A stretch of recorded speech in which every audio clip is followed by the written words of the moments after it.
आज हम स्टार्ट करेंगे electric flux.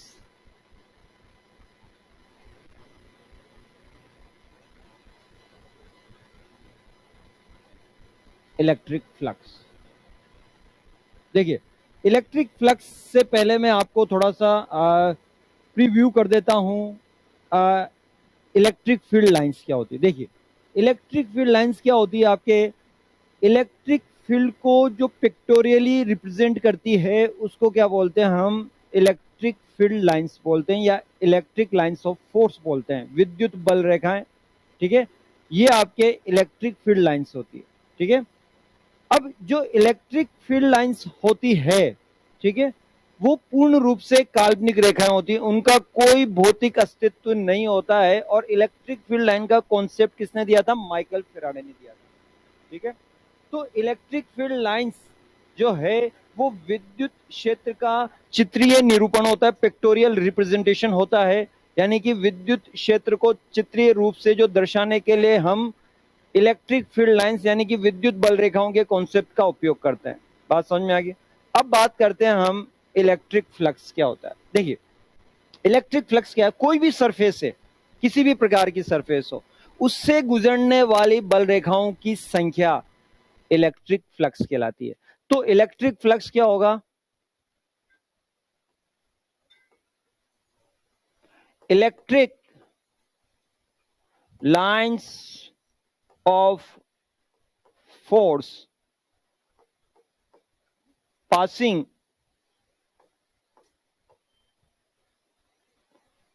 Through any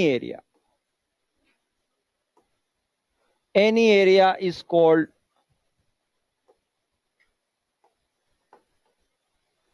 electric flux. इस इलेक्ट्रिक फ्लक्स को हम फाई से निरूपित करते हैं। इलेक्ट्रिक फ्लक्स को फाई से निरूपित करते हैं, मींस कोई भी सरफेस हो, उस सरफेस से गुजरने वाली बल रेखाओं की संख्या इलेक्ट्रिक फ्लक्स कहलाती है। अब जितनी ज्यादा बल रेखाओं की संख्या उतना ही ज्यादा क्या होगा, आपका इलेक्ट्रिक फ्लक्स होगा। ठीक, देखिए, इलेक्ट्रिक फ्लक्स को फाई से रिप्रेजेंट करते हैं, इलेक्ट्रिक फ्लक्स को फाई से रिप्रेजेंट करते हैं, और हम इसको हिंदी में विद्युत फ्लक्स बोलते हैं। ठीक है, देखिए किस तरह से आपने कोई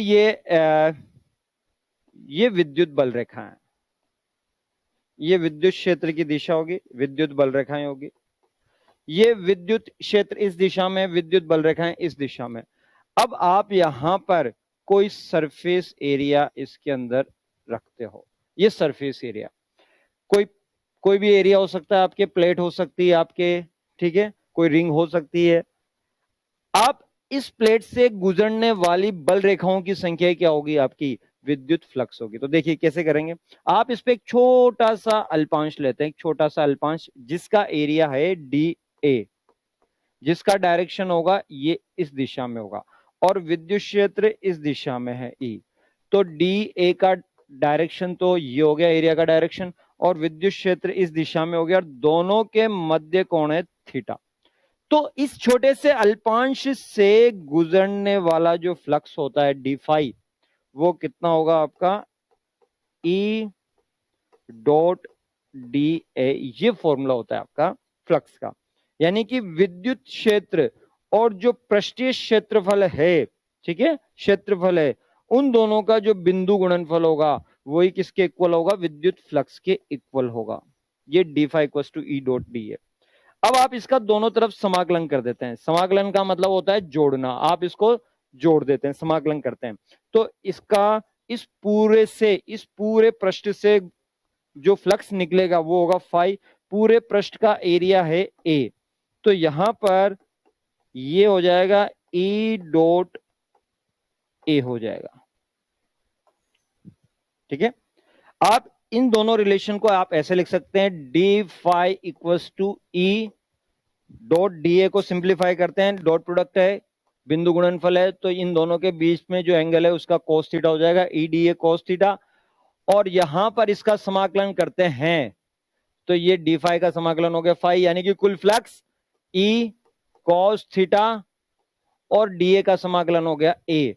तो ये फाई इक्वल्स टू हो गया आपका ई ए कॉस थीटा, ये हो गया। जहां पर थीटा किसके बीच का एंगल है, थीटा जो एंगल है, एंगल बिटवीन ई एंड ए, यानी कि विद्युत क्षेत्र और एरिया के बीच का जो एंगल है वो आपका, ठीक है, वो थीटा है। अब आपको पता है जब भी दो सदिश राशियों का बिंदु गुणनफल होता है वो क्या होती है, आपकी अदिश राशि है। तो यहां पर जो फाई है, विद्युत फ्लक्स है, वो अदिश राशि है और इसकी जो इकाई होगी, यूनिट, इसकी जो यूनिट होगी वो क्या होगी, देखिए विद्युत क्षेत्र की हमें पता है न्यूटन बटे कूलाम और एरिया की क्या होती है, मीटर स्क्वायर। तो ये एसआई पद्धति में इसकी इकाई होगी। इसी प्रकार से अगर आपको सीजीएस पद्धति में निकालनी हो तो सीजीएस पद्धति में इसकी जो इकाई होगी, न्यूटन की जगह क्या आ जाएगा, डाइन, मीटर की जगह सेंटीमीटर स्क्वायर, और यहां पर कूलाम की जगह हो जाएगा स्टेट कूलाम। तो ये आपको रिलेशन याद रखना है, phi equals to E A cos theta या ई डॉट डी ए, ये रिलेशन याद रखना। तो यहां पर जो हमने फ्लक्स का जो कॉन्सेप्ट देखा है, फ्लक्स क्या होती है, किसी भी सरफेस से गुजरने वाली बल रेखाओं की संख्या क्या कहलाती है, विद्युत फ्लक्स कहलाती है। ठीक है, जितनी ज्यादा बल रेखाओं की संख्या उतना ही अधिक क्या होगा, आपका विद्युत फ्लक्स होगा। तो विद्युत फ्लक्स के लिए ये फॉर्मूला याद रखना, इसकी ये इकाई होगी और ये अदिश राशि होगी। चलिए इसी पे आगे बात करते हैं हम। देखिए केस 1, यदि जो ई और ए के बीच में जो एंगल है वो 0 डिग्री है, यदि थीटा इक्वल्स टू 0 डिग्री, कैसे भाई, ये देखिए ये सरफेस आपकी ये है, ये सरफेस है, ई इस तरफ है और इसका एरिया ए भी इस तरफ है, दोनों के बीच में एंगल कितना हो गया, 0 डिग्री हो गया। तो जब दोनों के बीच में एंगल 0 डिग्री होगा तो फाई इक्वल्स टू क्या होगा, ई ए कॉस 0, कॉस 0 की वैल्यू कितनी होती है, 1। तो यहां पर जो फ्लक्स होगा वो हो जाएगा ई ए।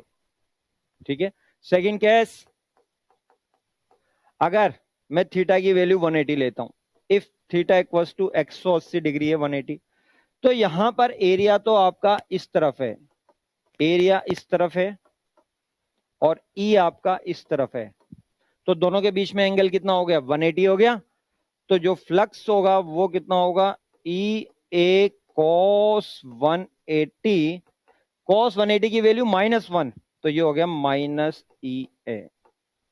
ठीक है, तो फ्लक्स ई ए भी माइनस ई ए भी। Now third, if theta equals to 90 degree, यानी कि ई और ए के मध्य जब भी कोण 90 डिग्री होगा तो क्या होगा, तो ये इस तरह से, ई इस तरफ है और ये जो सरफेस है उसका एरिया इस तरफ है। तो आप देख रहे हैं दोनों के बीच में एंगल 90 डिग्री है, दोनों एक दूसरे के लंबवत है। तो phi equals to E A cos 90, cos 90 की वैल्यू क्या होती है, 0, तो इससे गुजरने वाला फ्लक्स क्या होगा, 0 होगा। तो देखिए कैसे, ये सपोज करो ये कोई सतह है, ये मेरा हाथ कोई सतह है और ये विद्युत बल रेखा इस दिशा में है, यानी कि विद्युत क्षेत्र की दिशा इस दिशा में है। तो ये यहां से प्रवेश कर रही सतह में, तो ये विद्युत क्षेत्र की दिशा ये होगी ई की दिशा, और ये हाथ किस तरफ है, इस तरफ है। तो इस समय इन दोनों के मध्य कोण कितना हो गया, 180 डिग्री। तो यहां पर प्रवेश करने वाली, इस सतह के अंदर जो प्रवेश करने वाली है, तब एंगल कितना, 180, और 180 के केस में जो फ्लक्स होगा वो क्या होगा, ऋणात्मक होगा। अब ये वाली सतह, यहां से विद्युत बल रेखाएं प्रवेश कर रही है और यहां से इस सतह से बाहर आ रही है। ई की दिशा ये है और इसके ए की दिशा भी किस तरफ है, ई की दिशा में। तो दोनों के मध्य कोण कितना हो गया, 0 डिग्री हो गया। तो 0 डिग्री एंगल होगा ई और ए के मध्य, तो जो फ्लक्स होगा वो क्या होगा, पॉजिटिव होगा। तो यहां से एक निष्कर्ष निकल रहा है, किसी भी सतह के अंदर जो प्रवेश करेगी बल रेखाएं वो क्या होगी, आपकी नेगेटिव होगी, और जो बाहर निकलेगी वो क्या होगी, आपकी पॉजिटिव होगी। अब देखिए, अब 180 डिग्री और 0 डिग्री के बारे में बात हो गई, ठीक। अब तीसरा केस है आपका 90 डिग्री। ठीक है, 90 डिग्री कैसे, ये सतह ऐसे रखी हुई है, विद्युत क्षेत्र की दिशा ये इस तरफ है और ये ऐसे रखी हुई है, विद्युत बल रेखाएं ये इस दिशा में, तो इस सतह के क्या हो रही है, समानांतर जा रही है, इससे क्रॉस नहीं कर रही है, क्रॉस करना जरूरी है। अगर सतह के समानांतर चली जाती है तो यानी कि थीटा का मान कितना हो गया, 90 डिग्री हो गया, 90 डिग्री हो गया तो गुजरने वाला फ्लक्स कितना होगा, शून्य होगा। आई बात समझ में? तो प्रवेश करने वाली ऋणात्मक, बाहर निकलने वाली धनात्मक और सतह के समानांतर जाने वाली शून्य, ये होगी बल रेखाओं की संख्या। चलिए अब इसी पे हम एक और न्यूमेरिकल देखते हैं, ठीक है। If Q equals to minus Q put करें तो इलेक्ट्रिक फील्ड इंटेंसिटी, देखो बेटा इलेक्ट्रिक फील्ड इंटेंसिटी जो है, आप क्वेश्चन पूछ रहे हैं नीरज यादव, आपके इस क्वेश्चन में अगर मैं Q equals to minus Q put करता हूं तो इलेक्ट्रिक फील्ड जो इंटेंसिटी है उसके मैग्नीट्यूड में कोई चेंज नहीं होगा। देखो ये यहां पर माइनस Q चार्ज है, इसके कारण किसी डिस्टेंस पे, r डिस्टेंस पे यहां पर इलेक्ट्रिक फील्ड जो इंटेंसिटी होती है वो होती है KQ अपॉन r स्क्वायर हो जाएगी, पॉइंट चार्ज के कारण ये होती है, ठीक है। लेकिन इसका जो डायरेक्शन होगा माइनस का, वो क्या होगा, आवेश की तरफ होगा, चार्ज की तरफ होगा। तो नेगेटिव चार्ज के कारण जो इलेक्ट्रिक फील्ड का डायरेक्शन होगा वो इस तरफ होगा, मैग्नीट्यूड ये रहेगा। अगर यहां प्लस क्यू लेता हूं तो आर डिस्टेंस पे जो इलेक्ट्रिक फील्ड होगा उसका मैग्नीट्यूड तो सेम रहेगा, परिमाण तो वही रहेगा, लेकिन जो दिशा होगी वो इस तरफ हो जाएगी, आवेश से दूर की तरफ। आई बात समझ में? तो ये इलेक्ट्रिक फील्ड जो इंटेंसिटी होगी उसमें कोई चेंज नहीं होगा, मैग्नीट्यूड में कोई चेंज नहीं होता, माइनस प्लस दोनों के केस में सेम होती है, सिर्फ डायरेक्शन क्या होता है, चेंज होता है। चलिए आगे बढ़ते हैं। Numerical based on flux. अब हम देखते हैं कि जो फ्लक्स है उस पर बेस्ड न्यूमेरिकल किस तरह से होगा। एक एग्जांपल लेते हैं। आपको इलेक्ट्रिक फील्ड वेक्टर फॉर्म में इस तरह से दी हुई है, E equals to 2I plus 3J newton per coulomb, यानी कि आपको इलेक्ट्रिक फील्ड जो है वो एक्स एक्सिस के अलोंग तो है 2 न्यूटन पर कूलम और वाई एक्सिस के अलोंग है 3 न्यूटन पर कूलम। तो ये जो इलेक्ट्रिक फील्ड है एक्स वाई प्लेन में है, एक्स वाई तल में है, ठीक है। अब आपको एरिया दिया हुआ है, एरिया, ये एरिया दिया हुआ है 3I plus J cap meter square area, यानी कि एक्स एक्स के अनुदिश, एक्स एक्सिस के जो अलोंग है वो एरिया है 3 मीटर स्क्वायर और वाई एक्सिस के जो अलोंग एरिया है वो कितना है आपका 1 मीटर स्क्वायर है, ठीक। तो आपको इस सरफेस से इस एरिया 3I प्लस J से गुजरने वाला फ्लक्स, निकलने वाली बल रेखाओं की संख्या ज्ञात करनी है। तो भाई इसका जो सॉल्यूशन होता है वो फॉर्मूला होता है आपके phi equals to E dot A, अभी बताया आपको phi equals to E dot A. तो फाई यानी कि इस एरिया से गुजरने वाली बल रेखाओं की संख्या। अब इलेक्ट्रिक फील्ड आपका कितना है 2I plus 3J dot area कितना है आपका 3I प्लस J, ठीक है, दोनों एक ही पद्धति में। अब आप क्या करते हैं, बिंदु गुणनफल करते हैं। तो भाई जब भी बिंदु गुणनफल होता है तो आप I को I से गुणा करते हैं, J को J से करते हैं और K को K से गुणा करते हैं। तो यहां पर जो कुल बल रेखाओं की संख्या यानी कि फ्लक्स जो होगा वो I को I से करेंगे तो 2 इंटू 3 6 हो गया, प्लस 3 इंटू 1 3 हो गया, ठीक है। तो ये आपका हो गया 9 SI पद्धति में, इकाई न्यूटन मीटर स्क्वायर बटे कूलम। तो ये आपके जो डेटाबेस न्यूमेरिकल्स जो आपको फ्लक्स पर मिलता है वो इस तरह का मिलता है। अब इसमें हम आगे बात करेंगे कंसेप्चुअल न्यूमेरिकल्स की, मींस कॉन्सेप्ट बेस्ड जो फ्लक्स पर न्यूमेरिकल होगा वो किस तरह का होगा। चले, आपको जब भी फ्लक्स पर कॉन्सेप्ट बेस्ड न्यूमेरिकल करने होंगे, जब भी आपको देखने को मिलेंगे, आपको उससे पहले क्या करना पड़ेगा, एक नया कॉन्सेप्ट सीखना पड़ेगा, उसको बोलते हैं हम गॉस लॉ या गॉस थ्योरम। तो हम गॉस लॉ की बात करते हैं। गॉस लॉ या गॉस थ्योरम, देखिए गॉस थ्योरम क्या होती है, गॉस लॉ क्या होता है, उसको समझते हैं, ठीक है। ये सपोज करो कोई चार्ज है Q, ये किसी सतह के अंदर परिबद्ध है, यानी कि कोई चार्ज Q है किसी सरफेस के अंदर एनक्लोज्ड है, ठीक है। तो इस बंद सतह से गुजरने वाला कुल फ्लक्स कुल फ्लक्स इस सतह के अंदर उपस्थित कुल आवेश बटे एप्सिलॉन नोट के बराबर होता है। यानी कि अगर किसी भी बंद सतह के अंदर कोई आवेश रखा हुआ है और इस बंद सतह से गुजरने वाले फ्लक्स का मान ज्ञात करना है, तो गॉस नियम के अनुसार ये जो फ्लक्स होता है ये होता है कि इस बंद सतह के अंदर उपस्थित कुल आवेश बटे एप्सिलॉन नोट, अगर यहां पर निर्वात है तो ये वाला तो कब लेते हैं हम, जब निर्वात यानी कि वैक्यूम है। अगर यहां पर कोई माध्यम होता तो हम फ्लक्स क्या लेते, क्यू इन अपॉन एप्सिलॉन, ये क्या लेते हैं मीडियम में यानी कि माध्यम में। इन मीडियम, कोई भी मीडियम, ठीक है, निर्वात के अलावा हवा के अलावा कोई भी मीडियम है तो उसमें ये लेते हैं, ठीक है। तो किसी भी बंद सतह से गुजरने वाला कुल फ्लक्स ये हो गया। आप इसी का एक और एक्सटेंड फॉर्म जो है वो भी लिख सकते हैं।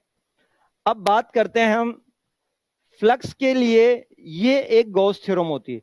इसको आप ऐसे भी बोल सकते हैं कि किसी भी बंद सतह के अंदर कोई आवेश उपस्थित है, कोई चार्ज एनक्लोज्ड है, तो ये जो चार्ज एनक्लोज्ड होगा ये इस बंद सतह पे जो विद्युत क्षेत्र है E डॉट dA, यानी कि इस विद्युत क्षेत्र का जो पृष्ठीय समाकलन होगा, विद्युत क्षेत्र का जो पृष्ठीय समाकलन होगा उसके बराबर भी होगी। तो phi equals to E dot dA, इसका मतलब होता है बंद सतह, और ये हो गया समाकलन, और ये किसके इक्वल है, Q in upon epsilon not. तो ये पूरा जो रिलेशन है ये आपका कहलाता है गॉस थ्योरम या गॉस लॉ कहलाता है। आई बात समझ में। तो यहां पर ये जो है phi equals to Q in upon epsilon naught निर्वात में यूज करेंगे, phi equals to Q in upon epsilon माध्यम में करेंगे, और phi इक्वल्स टू किसी बंद सतह पर विद्युत क्षेत्र का पृष्ठीय समाकलन कहलाता है E डॉट dA, और ये हो गया बंद सतह और ये विद्युत क्षेत्र Q in upon epsilon note. तो ये वाला रिलेशन आपको याद रखना है, ठीक है। अब हम इन रिलेशन पर बेस्ड कुछ न्यूमेरिकल करेंगे। चलिए सबसे पहले बात करें एग्जाम्पल बेस्ट। तो आप क्या करते हैं, एक क्यूब लेते हैं,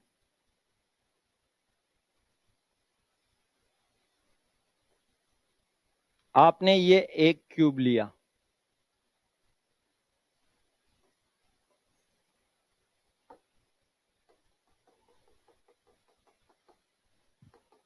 ये क्यूब लिया, इसकी किसी भी सतह पर एक चार्ज रखा हुआ है, ये क्यू चार्ज रखा हुआ। तो आपसे क्वेश्चन ये है कि इस चार्ज क्यू के कारण इस क्यूब से निकलने वाला फ्लक्स कितना होगा, फाई आपको ज्ञात करना है, फ्लक्स निकालना है। तो देखिए भाई, जब भी इस तरह के न्यूमेरिकल्स होंगे, ठीक है, आपको कोई चार्ज आवेश दिया होगा, ठीक है, और किसी भी बंद सतह से निकलने वाली बल रेखाओं की संख्या यानी कि फ्लक्स पूछा जाए तो कैसे करते हैं वो देखिए। सबसे पहले इस चार्ज क्यू को ज्योमेट्रिकल सेंटर पे लाएंगे, यानी कि ज्यामितीय केंद्र पर लेके आएंगे, ज्योमेट्रिकल सेंटर। अब ज्योमेट्रिकल सेंटर पे लाने के लिए आप यहां पर ऊपर की तरफ एक और क्यूब रख दो, आपने यहां पर एक और क्यूब रख दिया, इसको एनक्लोज कर दिया, बिल्कुल ऐसा कैसा एक और क्यूब ऊपर की तरफ रख दिया। तो जब आप ऊपर की तरफ ये एक और क्यूब रख देते हैं, ठीक है, तो इन दोनों से मिलके जो फ्लक्स गुजरेगा फाई, इन दोनों से मिलके जो पूरे से मिलके जो होगा वो कितना होता है, Q in upon epsilon not formula होता है। तो ये फाई इक्वल्स टू Q इन कितना है, इन दोनों क्यूब के अंदर कितना है कुल आवेश, Q अपॉन एप्सिलॉन नॉट, ठीक है। तो ये जो चार्ज है ये बिल्कुल सेंटर पे, तो जितनी बल रेखाएं इससे गुजरेगी उतनी ही बल रेखाएं इससे भी गुजरेगी, बिल्कुल सेंटर पे। तो दोनों क्यूब एक जैसे हैं, जितनी बल रेखाएं ऊपर जाएगी उतनी बल रेखाएं क्या होगी, नीचे जाएगी, तो आधा आधा बांट देंगे। तो एक क्यूब से कितना जाएगा, Q अपॉन 2 एप्सिलॉन नॉट होगा। आई बात समझ में। चलो इस पे और देखते हैं नेक्स्ट एग्जांपल। ये आपने क्यूब लिया,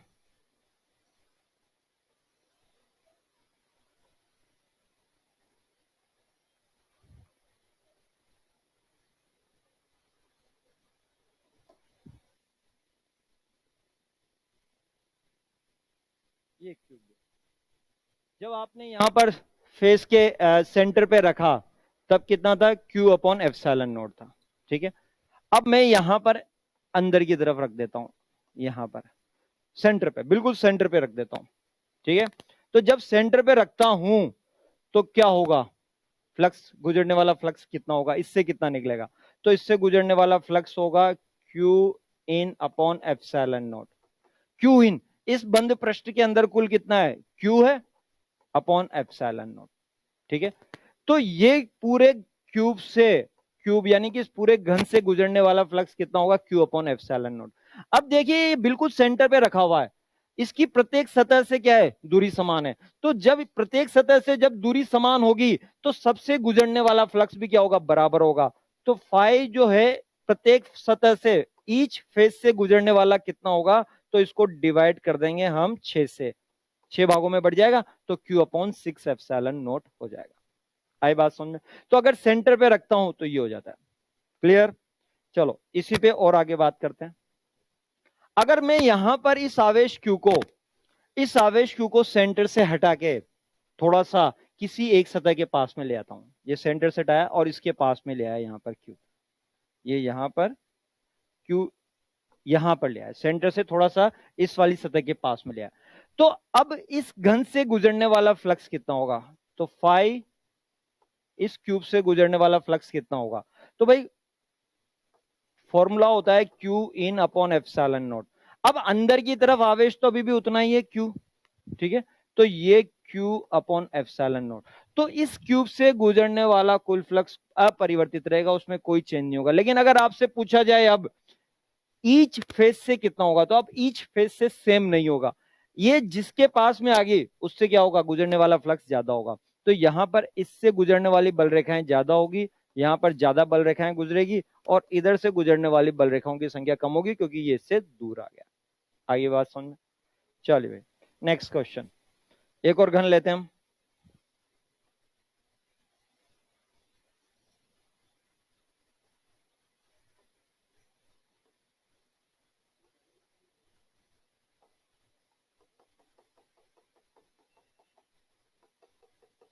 अब हम क्या करते हैं, आवेश को, चार्ज को न तो फेस पे रख रहे हैं न अंदर रख रहे हैं, हम इसके इस एज पर, किनारे पे, बिल्कुल सेंटर पे रख रहा हूं, यहां पर इस क्यू आवेश को यहां रख रहा हूं। तो अब इस क्यूब से गुजरने वाला फ्लक्स कितना होगा, तो हमें क्या करना है, इस चार्ज को ज्यामितीय केंद्र पर लाना है, ज्योमेट्रिकल सेंटर पे लाना है। तो इसके लिए क्या करूंगा, यहां पर एक क्यूब और लगा दूंगा, ये एक क्यूब और लगा दिया मैंने।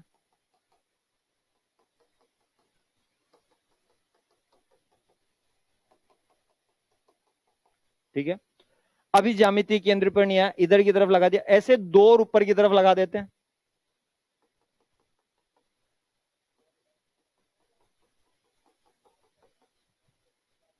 दो और ऊपर लगा दिया हमने।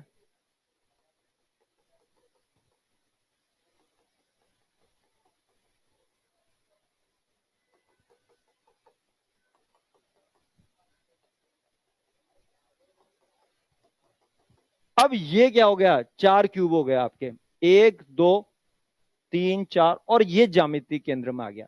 तो इन चारों से मिलके जो फ्लक्स होगा वो कितना होगा, Q in upon epsilon not. यहाँ Q इन कितना है, Q अपॉन एप्सिलॉन नॉट, तो चारों से मिलके ये होगा। तो किसी एक घन से, एक क्यूब से कितना होगा, 6 पार्ट में, 4 पार्ट में डिवाइड कर देंगे इसको,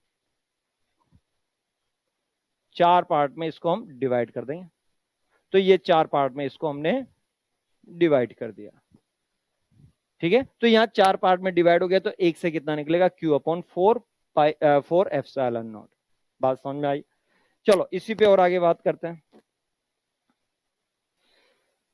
अब देखो वापस एक और केस देखते हैं।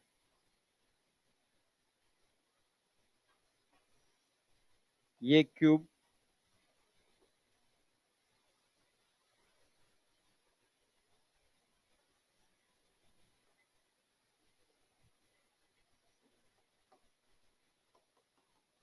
अभी ये जो चार्ज Q है इसको मैंने क्या करना है, इसको ज्यामितीय केंद्र पर, ज्योमेट्रिकल सेंटर पे लाना है। तो यहां पर चार्ज Q रखा हुआ है, तो एक क्यूब इधर की तरफ, दो क्यूब ऊपर की तरफ रख दिए। अभी भी ये सेंटर पे नहीं आया। इसके लिए क्या करेंगे, 4 और क्यूब आप फ्रंट में रखेंगे। तो जब 4 क्यूब और फ्रंट में रखेंगे तो टोटल 8 क्यूब के कारण ये क्यूब सेंटर, ये चार्ज क्यूब सेंटर पे आ जाएगा। जब ये सेंटर पे आ जाएगा तो एक पूरे 8 के कारण कितना होगा, क्यू अपॉन एप्सिलॉन नॉट होगा। और ये पूरे 8 के कारण Q upon epsilon not flux होगा, तो एक के कारण कितना होगा, हम 8 से भाग दे देंगे, 8 से डिवाइड कर देंगे। तो ये इस तरह से आपका इस कॉर्नर पे रखेंगे, वर्टिसेस पे रखेंगे, तो क्या होगा, आपका flux Q upon 8 epsilon not होगा। चलिए इसी पर आगे क्वेश्चन देखते हैं।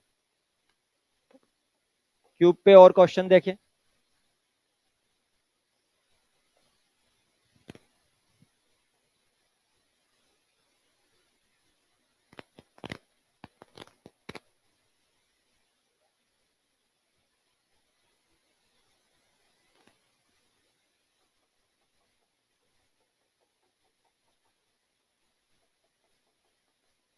ये चार्ज यहां पर क्यू चार्ज यहां पे रखा हुआ है, कॉर्नर पे रखा हुआ है।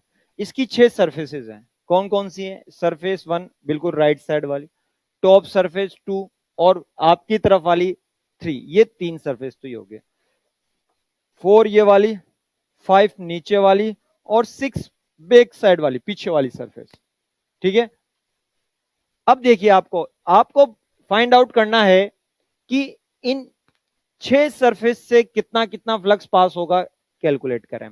तो देखिए, ये जो चार्ज क्यू है जब यहां कॉर्नर पे रखा हुआ है, तो इससे जो बल लाइन होगी, यानी कि इलेक्ट्रिक फील्ड लाइंस होगी, वो क्या होगी, इस वाली सरफेस के भी पैरेलल चल जाएगी, इस वाली सरफेस के भी पैरेलल जाएगी और इसके भी पैरेलल जाएगी।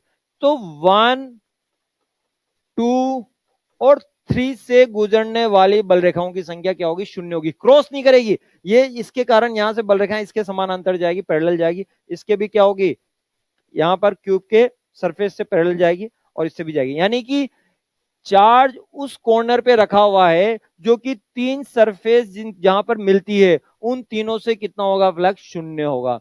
और बाकी 3 से क्या होगा, ये इक्वली डिवाइड हो जाएगा, इससे इससे और जो पीछे वाला उससे 3 भागों में बराबर बढ़ जाएगा। तो 5 4 5 5 और 5 6 की वैल्यू सेम होगी, क्योंकि ये चार्ज इन तीनों सतह से समान दूरी पर है। तो समान दूरी पर होने की वजह से इनसे क्या होगा, जो चार्ज होगा वो सेम होगा, फ्लक्स जो होगा वो सेम होगा। तो Q अपॉन 8 एप्सिलॉन नॉट, ये 3 भागों में बटेगा, तो ये आ गया Q अपॉन 24 एप्सिलॉन नॉट। बात समझ में आई। तो ये आपके फ्लक्स से संबंधित क्वेश्चन हो गया।